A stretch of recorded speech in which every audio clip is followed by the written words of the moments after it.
Hello students.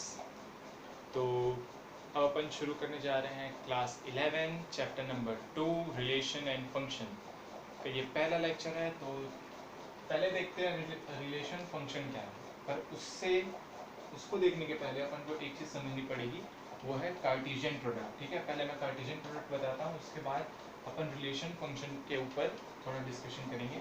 ठीक है, Cartesian product क्या होता है?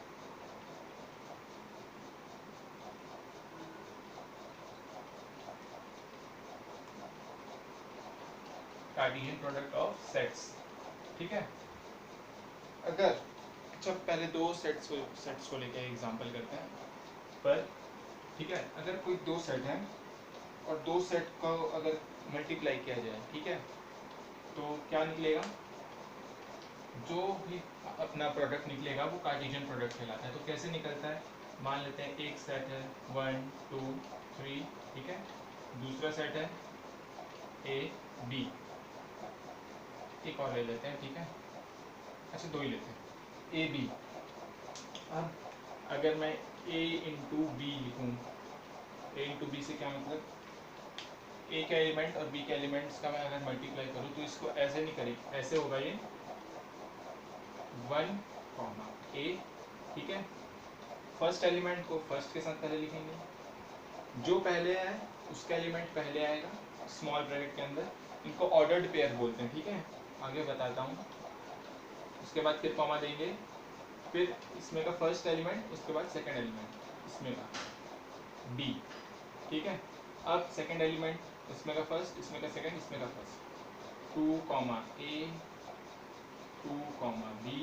ठीक है, और वैसे ही थर्ड के साथ भी 3 कॉमा a 3 कॉमा b। ठीक है, ये जो अपने पास पेयर्स दिख रहे हैं, ठीक है, ये इनको बोलते हैं ऑर्डर्ड पेयर्स। और ये जो अपन ने निकाला है ये कार्टेशियन प्रोडक्ट। ठीक है, ये कार्टेशियन प्रोडक्ट है, और ये जो अपने पास, इसको कार्टेशियन प्रोडक्ट बोलते हैं और इनको एक एक को ऑर्डर्ड पेयर बोलते हैं। ठीक है, अब अगर पता करना है कि कितने ऑर्डर्ड पेयर निकलेंगे किसी एक कार्टेशियन प्रोडक्ट करने से, तो अपन को क्या देखना पड़ेगा, इसका ऑर्डर क्या निकल रहा है, इसका ऑर्डर निकल रहा है 3। ठीक है, और इसका ऑर्डर क्या निकल रहा है 2। अगर अपन को n a मल्टीप्लाई b निकालना है तो अपन को दोनों के ऑर्डर का मल्टीप्लाई करना होगा। 3 इंटू 2 इज इक्वल टू 6 होने चाहिए। 1 2 3 4 5 6 आया। अपने पास ये फॉर्मूला है कि अगर हम कार्टेशियन प्रोडक्ट निकाल रहे हैं और मान लेते हैं अगर कभी छूट भी जाता है कोई, तो अपन यहाँ से चेक कर लें कि अपने पास कितने निकलने वाले हैं कार्टेशियन प्रोडक्ट।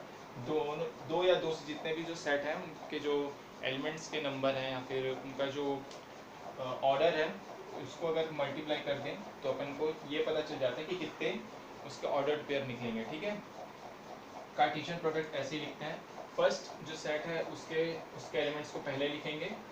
ऐसा लिख सकते हैं जैसे 2 डायमेंशनल में यहाँ कोई पॉइंट है x, y।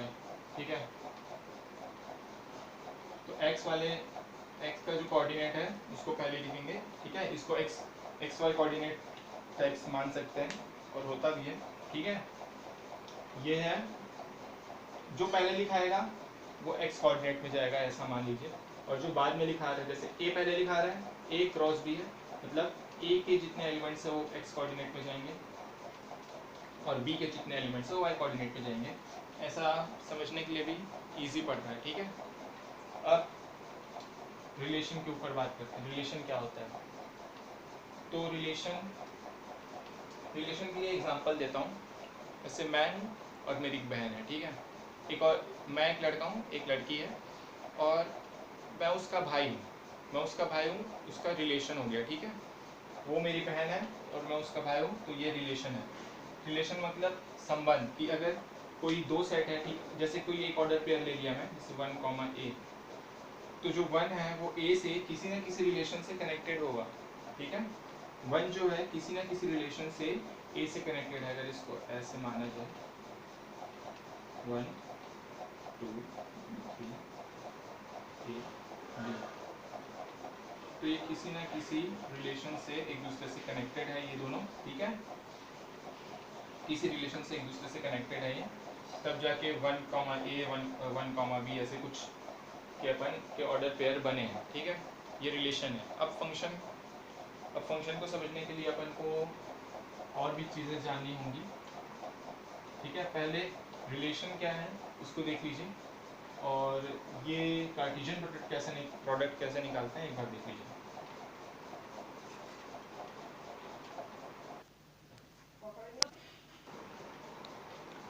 अच्छा, फंक्शन के ऊपर बात करते हैं। फंक्शन क्या है?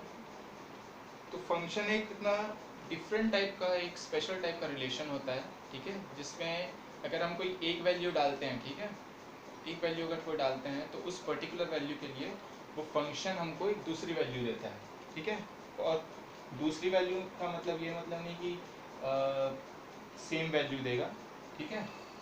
सेम मतलब अगर 5 डाल रहे हैं तो अगर 7 दे रहा है, 5 डालने पे अगर कोई फंक्शन 7 दे रहा है तो 10 डालने पे भी 7 दे, ऐसा नहीं हो सकता, ठीक है। अब डोमेन, रेंज, कोडोमेन, ये क्या होता है? देखो, अभी अपन ने ऑर्डर पेयर देखे, ठीक है, एक ऑर्डर पेयर देखते हैं। जैसे अभी A, 1 टाइप एक ऑर्डर पेयर था, ठीक है। डोमेन क्या है? जो भी फर्स्ट में लिखा है, जो भी एक्स कोऑर्डिनेट पे है, ठीक है, जो भी एब्सिसा है वो हमारा डोमेन। डोमेन मतलब जो वैल्यू अपन फंक्शन पे डालेंगे, जो वैल्यू अपन फंक्शन में रखेंगे वो डोमेन है उसका, ठीक है। रेंज क्या है? रेंज वो है जो अपन को वैल्यू मिलेगी, जो वैल्यू अपन को मिलेगी वो रेंज है, ठीक है। डोमेन क्या है? डोमेन इज अ सेट, ठीक है, domain is a set of the values which we put in function, ठीक है। range is a set of range is a set in which we get the values of after processing from the function, ठीक है। Codomain क्या है? Range codomain का एक part है, ठीक है। कोडोमेन क्या है? अगर मान लेते हैं रेंज में आंसर आ रहा है 1, 3, 5, 7, ठीक है, और अपन को एक कोडोमेन दिया हुआ है 1 से लेके 8 तक, ठीक है। तो 1 से लेके 8 तक वो पूरा कोडोमेन है, ठीक है, वो पूरा कोडोमेन है, और जो जो अपन को आंसर मिल रहा है वो उसका रेंज है। जैसे एक देखते हैं, जैसे कोई एक फंक्शन मान लेता हूँ मैं, x is equal to sorry y के फॉर्म में लेते हैं, ठीक है, function y is equal to x plus 1, ये याद रखिए, ये अपन एक फंक्शन लिए हैं, ठीक है। अगर मैं यहाँ पर 0 डालता हूँ, ठीक है, ये मान लेता हूँ एक सेट है, सेट A है, और ये है सेट B, और दोनों के बीच एक रिलेशन है R, ठीक है। f इज अ फंक्शन, ठीक है। अगर मैं इस पे 0 डालता हूँ, ठीक है, ये है फर्स्ट, यहाँ पर अपन A क्रॉस B का एक वो बना है, कार्टेशियन प्रोडक्ट लेते हैं, ठीक है। तो यहाँ पर अगर मैं 0 डालता हूँ x पे तो y मिलेगा मेरे को 1, ठीक है। ऊपर से देखते हैं, सिर्फ पॉजिटिव नंबर अभी लेते हैं, सिर्फ एग्जांपल के लिए, 0, 1, 2, 3, 4, 5, 6। अगर मैं 0 डालता हूँ मेरे को मिलता है 1, ठीक है, इसको सीधा 1 से कनेक्ट कर देते हैं। 1 डालता हूँ, क्या मिलेगा? 2, ठीक है, और ये y की वैल्यू है, ये x की वैल्यू है, ये y की वैल्यू, ठीक है। 0 डालने पर 1 मिल रहा है, 1 डालने पर 2 मिल रहा है, ठीक है। 2 डालने पर क्या मिलेगा? 2 प्लस 1 3, 4 डालने पर क्या मिलेगा? 4 प्लस 1 5, और 7 डालने पर 5 डालने पर क्या मिलेगा? 4 प्लस 1 6। अब इस सेट पे 3 नहीं है, ठीक है, ये एक ऐसा सेट है जिसमें 3 नहीं है, और एक ऐसा सेट है जिसमें 0 से लेके 6 तक के नंबर्स हैं। तो इसका डोमेन क्या होगा? इसका डोमेन होगा 0 1 2 4 5, ठीक है। इस फंक्शन का डोमेन 0 1 2 4 5, ठीक है। रेंज क्या होगा 1 2 3 5 6, ठीक है। और कोडोमेन क्या होगा, कोडोमेन ये पूरा बी सेट 0 1 2 3 4 5 6, ये पूरा उसका कोडोमेन है। कोडोमेन से अपन आंसर चुनते हैं, ठीक है। मतलब कोडोमेन में हमारा जो रेंज है, जो आंसर है वो छुपा रहता है, उसमें से अपन निकाल लेते हैं, ठीक है।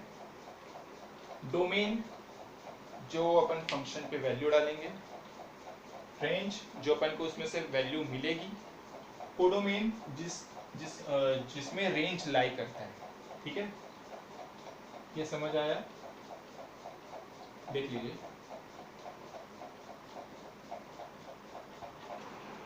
अच्छा, ये डोमेन रेंज का जो अपना कॉन्सेप्ट है, इसको क्लियर करने के लिए एक एनसीईआरटी बुक में एग्जाम्पल नंबर 8 है, ठीक है, वो अपन लेते हैं। तो देखो एग्जाम्पल में क्या पूछा हुआ है, इस फिगर में show a relation between the set P and Q. ये एक सेट है पी और ये एक सेट है क्यू, ठीक है। इसमें अपन को रिलेशन दिखाना है, क्या रिलेशन है वो फाइंड आउट करना है, ठीक है। What is the relation, first in set builder form, second in roster form, ठीक है, दोनों फॉर्म में, ठीक है। और what is its domain and range, इसका डोमेन और रेंज दोनों फाइंड करना है, ठीक है। अब इसमें कोडोमेन भी फाइंड करना है, ठीक है। यहाँ पर क्या दिख रहा है 9, इसमें क्या दिख रहा है 3 दिख रहा है। तो यहाँ पर ऐसा हो सकता है कि 9 का जो स्क्वायर रूट है, मतलब 9 का जो स्क्वायर रूट है वो क्या हो सकता है, ±3 होता है। तो इसको ऐसे -3 और +3 से कनेक्ट करेंगे। 4 का क्या होता है अंडर रूट, 4 का स्क्वायर रूट क्या होगा -2 + 2, ठीक है, +-2 होता है। तो इसको अब 2 से कनेक्ट कर देंगे। अब 5 दिख रहा है, 5 का स्क्वायर रूट क्या होगा,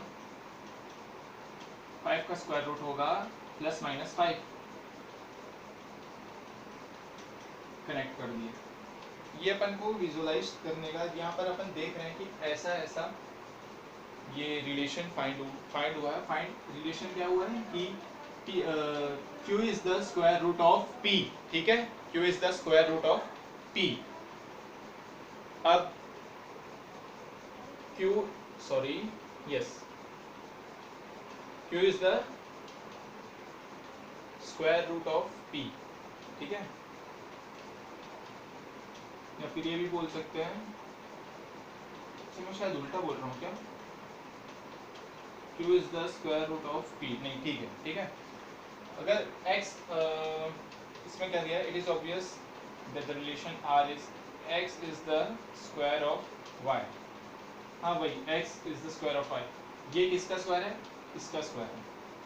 मैं इसी को उल्टे फॉर्म में बोला हूँ कि Q is the square root of P, मतलब P का अगर स्क्वायर रूट करेंगे तो Q निकलेगा, और अगर Q का स्क्वायर कर देंगे तो अपने पास P निकलेगा, यही बोला गया, ठीक है।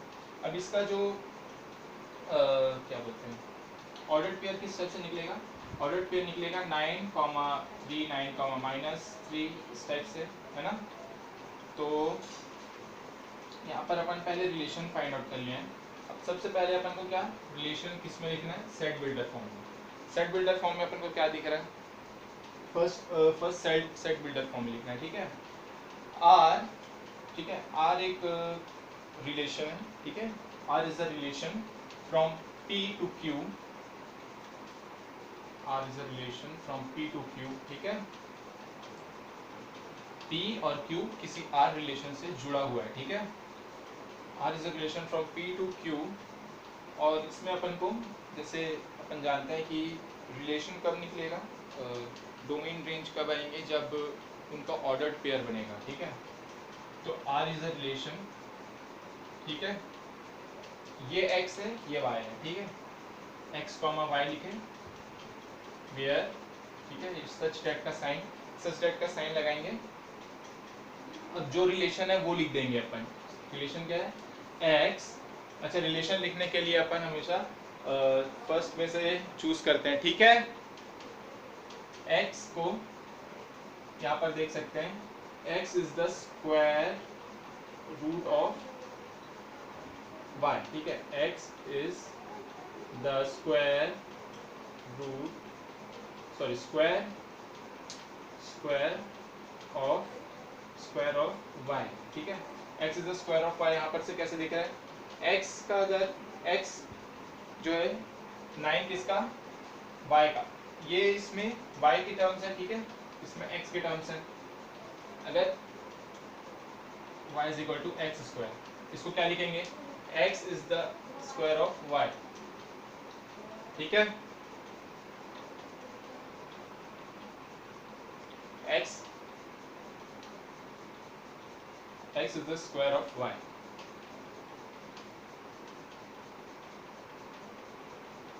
x is the square of y,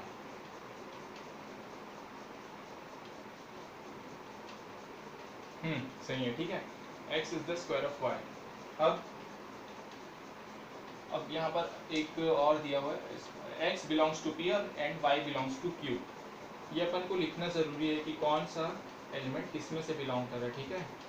x belongs to p and y belongs to q। ये अपना सेट बिल्डर फॉर्म में लिख दिया रिलेशन। इसी रिलेशन को अगर अपन रोस्टर फॉर्म में लिखें तो क्या निकलेगा, x 9 का -3, 9, अच्छा सीधा लिखते हैं 9 -3 1, 9,3 1, ठीक है। अगला क्या होगा, 4, -2 4, 2, ठीक है। ये 25, 5 25, -5 25,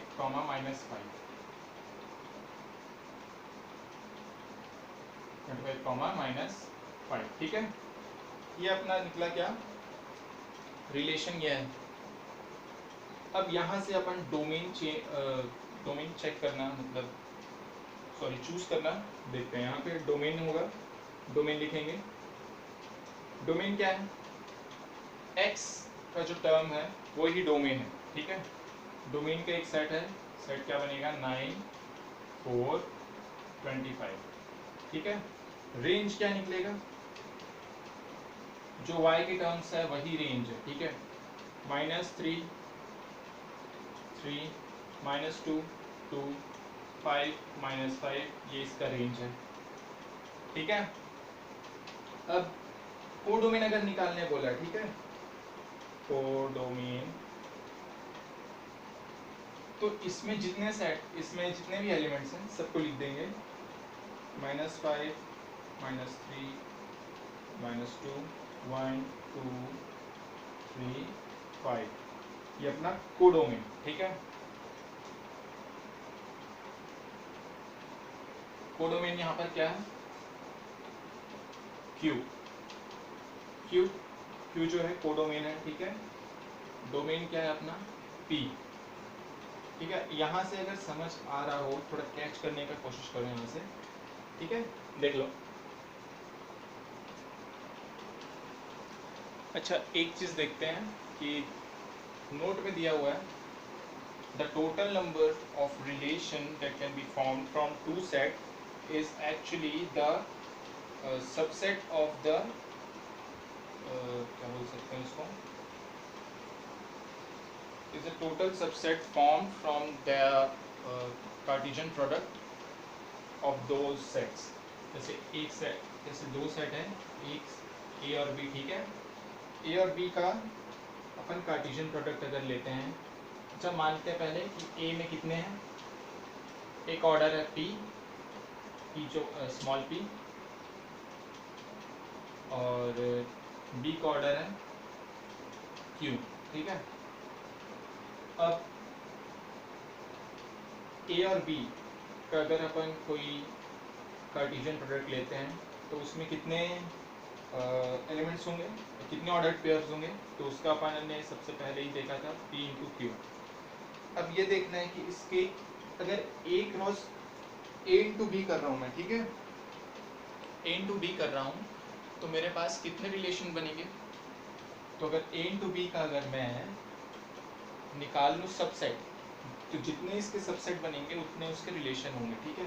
तो सबसेट निकालने का अपने पास क्या फॉर्मूला था, 2n। तो यहाँ 2n क्या होता था, जो भी सेट है उसका ऑर्डर, ठीक है। तो इसका ऑर्डर क्या है, पी क्यू। तो 2p is the order of the is the number of relation that can be found out from the two sets, ठीक है। देख लो,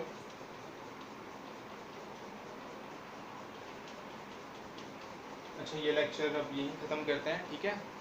अगले लेक्चर पे अपन देखेंगे फंक्शन और उसके types, different types of functions. और अभी तो हमने सिर्फ रिलेशन को थोड़ा अच्छे से पढ़ा है, ठीक है। फंक्शन को सिर्फ अभी ऊपर से देखा हुआ है, थोड़ा सा हल्का सा टच बस किया है। अब अपन अगले जो लेक्चर आने वाले हैं उसमें अपन फंक्शंस देखेंगे, ठीक है। तब तक के लिए गुड बाय। और अगर आपको कुछ तकलीफ हो तो नीचे कमेंट सेक्शन पे हाथ साफ कीजिए।